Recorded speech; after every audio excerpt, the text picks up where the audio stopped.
Hi everyone, my name is Karen, this is my channel RatherBeReading, and today I'm bringing to you a recent reads video.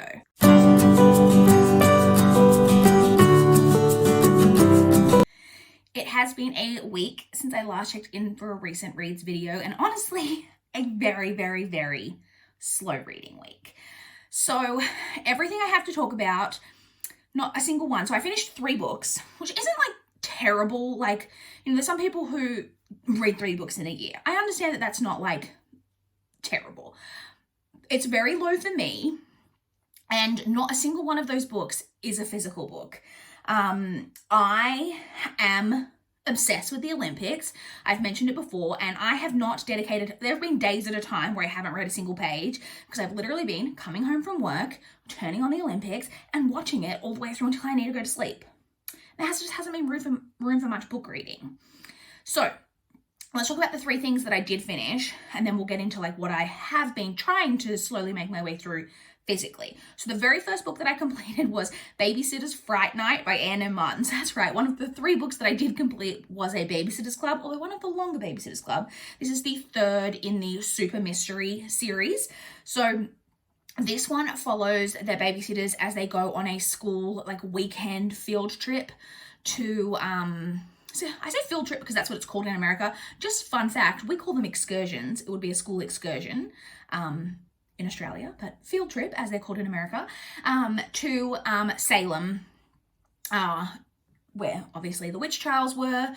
So they're going on this weekend thing, and while they're there, there is this really huge, valuable yellow diamond known as the Witch's Eye, which is on display in one of the museums, and it is stolen while they are visiting. And it's about the babysitters trying to figure out who stole the diamond. So obviously quite a bit of suspension of any kind of form of reality in them solving this mystery. Not just in the fact that like they solve it because they're middle schoolers, but just also in the fact of like some of the things that happen. Like when the diamond is stolen, this isn't a spoiler, when the diamond is stolen, 2 of the babysitters, I think it's Marianne and Stacy, are in the museum, and the museum gets like locked down, but somehow Marianne and Stacy are missed and like aren't like made to leave when everyone else is made to leave, and it's just makes 0 sense. And they also discover like every clue. Somehow the babysitters who are like 12 years old discover it, and not a single adult. But like that's part of the fun of mysteries. Like they're not supposed to be believable. They're written for kids. This one is one of the 2. So of the 4 super mysteries, there are 2 that I remember really clearly. The first was the haunted house one, which I've already read. And then the second one that I remember really clearly is this one. I remembered who'd done it and exactly like how it was done. So it was really fun to like read and like rediscover the story. I did enjoy it. And in the end, I gave it 3.75 stars. I then listened on audio to The Blood of Dragons by Robin Hobb. This is the 4th and final book in the Rainwild Chronicles, which is the 4th of 5 series in her overall Realm of the Elderling. So I only have 1 more series to read to complete her overall world, which I'm really excited about. So the Rainwild Chronicles overall, I obviously can't talk too much about this particular book because it's the last in a series. This has definitely been her weakest series in my opinion, and I was doing some reading about it, and from what I understand, it seems like Robin Hobb originally only wanted to publish this series as a duology, and was pushed by the publishers, from what I understand, this could be wrong, but was pushed to turn this into 4 books. And if that is the case, that would make a lot of sense because there are definite issues in this book, in this series, with the pacing across the series. Like I've said, book 2 basically didn't need to exist. Like it easily could have been a trilogy or even 2 books, but like easily a trilogy. Like it did not need to be 4 books by any stretch of the imagination. And because these books are a lot shorter, like Robin Hobb's books typically are quite long, whereas these ones, a couple of these were in only like the 400 range, which is unheard of for Robin Hobb's book. So it definitely could have been, I think, balanced into less books.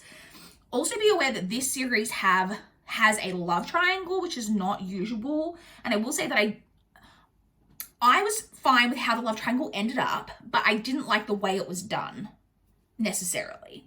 Overall, I thought it was like a pretty strong ending to the series. I do feel like there are a lot in the 3rd book. We had finally, like again, I feel like this could have been maybe spaced out over the first 2 books a little more. We finally got introduced to a lot more kind of side storylines, side plots, and it felt like at the end of the book a little bit like it was like, oh, now I have to like wrap up all of these side storylines, and so everything was just kind of like dashed in there pretty quickly to like wrap everything up, if you know what I mean. But it was like a decent ending to the series. I ended up giving it 3.5. I should say this was narrated on audio by Avita J, who is the 3rd narrator that has come in on this series. I'm not sure why this series had to have 4 different narrators, but it is what it is. And then the final book that I read this week was The Road by Cormac McCarthy, which is another audiobook that I read. This one is narrated by Tom, I'm not sure how to pronounce this, Stetschult, who I will say I really did enjoy the narration. So this is what I've heard described as a modern classic. It's actually even more modern than I thought. I didn't realize, I believe this was published in 2006, which is like, that's after I graduated high school, which I know I graduated high school a long time ago, but it's like even more recent than what I thought it was. So this is basically a post-apocalyptic setting. We're following a man and his son as they basically, it's the world, we don't know exactly what's happened, but it's very hard to survive. Most of the world is dead. It is like a nuclear winter. They are trying to travel across, you don't know that it's set in the United States, but it seems that way, but it's not named. They're trying to basically travel across the country to find a better place, hopefully maybe to live, and it's a father and a son, and it is a very bleak kind of setting. I didn't know what to think going into this. I've heard a little bit about the book. I didn't know too much about it, but I feel like I'd heard mixed reports on it. I actually quite enjoyed it. I will say that I listened to it on audio because in some of the reviews, I think something that a lot of people don't like is that I believe Cormac McCarthy doesn't use quotation marks and like in contractions, like when he's using words that are contractions, he like skips apostrophes, all of that type of thing. When you're listening on audio, you aren't aware that that's going on. So that could have been a factor in. I don't think all of these books that are written like that people complain about, I don't think I've ever ended up, not on purpose, I've just somehow always ended up reading those books on audio, and so I've never been bothered by those things.